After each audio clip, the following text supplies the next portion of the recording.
Good evening. It's not evening, ano lang, 5 p.m.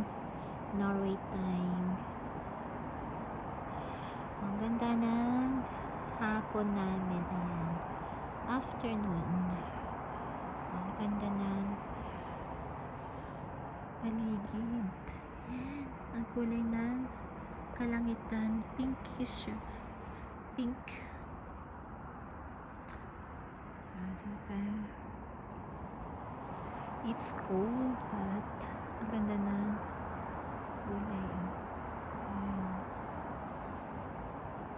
Okay. Ay, nako. Malapit na ang autumn. Sana hindi na mag-ulan ulit ng snow. So, ayan. Beautiful afternoon. So, have a great afternoon sa lahat.